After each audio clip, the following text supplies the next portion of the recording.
ଆମେ ନୀତି ଶିକ୍ଷା ଗୋଟେ କାହାଣୀ ପଢ଼ିବା। ଆମେ କ'ଣ ପଢ଼ିବା? ନୀତି ଶିକ୍ଷା ଗୋଟେ କାହାଣୀ। ବଉଳା ଗାଈର ଗପ ଆଜି ଆମେ ପଢ଼ିବା। ବୁଝିପାରିଲ? ସବୁ ପାଖକୁ ଆସ। ଆସ ପାଖକୁ ଆସ ପଢ଼ିବା। ଆଉ ଟିକେ ବୁଝେଇ ବସ।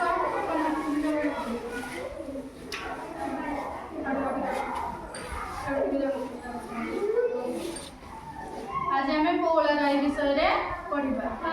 गाई कौन करे? गाई कौन करे? गाई प्रतिदिन चरिबा को जाए और घास खाए। बुझिपाल तो? आ बाघ कौन करे? बाघ मांस खाए। बाघ कौन खाए? मांस खाए।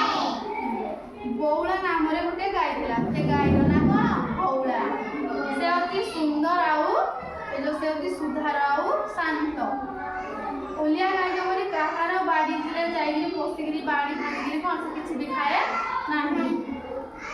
से नीति सकाळे ता बाछुरी को खीर दे जंगल को चरिबा को जाय। तार पे टुणी बाछुरी दिए थिला।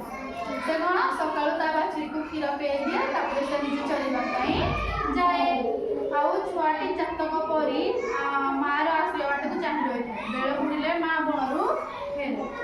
दिन जाक जदि हम मा पड़ जाय हम को जदि नै मा पड़ गला जाय पला तापर से हम बाछुरी त मा को खुजे खुजी खुजी दिन जाक से जगिरी बस्ता मो मा केते बेला आसो ता मा जतले संध्या रे आसे तापर कोन सेटा मा पाखरे गेलो हुए। मा को देखि बाछुरीटी दौड़ी आसे आ ताटु कोन खीर पिए। बौला ताको चाटी पकाए ताको केते स्नेह करे। दिनकर घटना बौला जंगलरू फेरुछि। दिन कोनला से चरिबा को जाईनी संध्या बेले फेरुथिला। देरी टिके हे गलानी टिके कोन राती टिके हे जाइथिला। सेदिन से टिके भीतर को चली जाइथिला। जो से जंगल को चरिया पे जे दिन कोन बेसी जंगल भीतर से पळेई थिला। जन से दौड़ी दौड़ी फेरता दौड़ी गाड़ा फेरता। बाघ हठात बाघर गर्जन से सुनिला। हठात कोन बाघ जो गर्जन करता से सुनी पारिला। बौला देखला ता आगर महाबल बाघटिए बसिछि। ता आसिया बाटर के बसतिला बाघटे बसिथिला। बौला को देखि बाघ कहला मु 3 दिन होला शिकार पाई नाही बुझिला अछि। के कहला?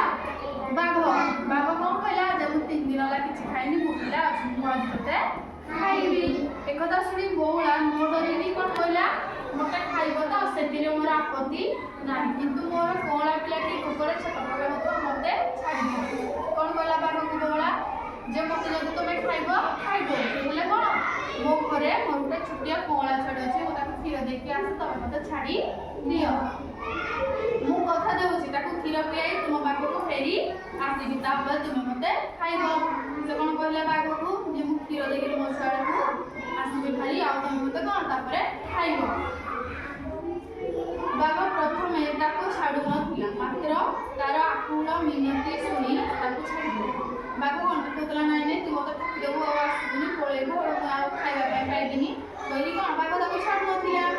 तापरे गाई कोन बहुत मिनती कला नै मते छाडी दियो मो छाडा देखिबो से कांदियो मु ताको खीर देइती आसे। तापरे कोन होला से थरे बाघ ताको छाडी देला।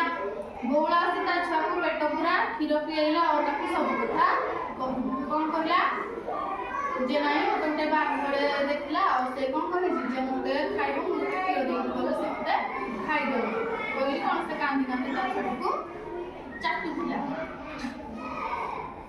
तापरे बाघ निकट को फेरी आसला। के फेरी आसला बाघ निकट को? बौला। ताकू देखि बाघर मन तरली गला। जेतु समस्त मन ठकी दियंती हम आसली कइरा आसली सेति में कोन बाघ जेतबे बौला कहला ता मन बदली गला। तार सत्यवादिता जीव से ताकू छाडी देला। तापर कोन कहला जे नाही तो आज सत्य कथा करबी जोडा कहिलु तो से कामना करजु मु आज आपके खाइबी नाही तू फेरी जा। बुझपाला? तो एतिर हमें कोन शिक्षा पाइले जे सब बेले कोन सत पथरे चलिले मृत्यु को मध्य हम जय करी पारिबा। जदि सब बेले तमे सत्य करबे ताले कोन तो मानकर भलो हो। बुझपाला? मिछ कथा कहिबो नाही। क्वेश्चन दुटा पचारजी कहबो हला। बागटी गाईटी ना कोन थिला? बौला।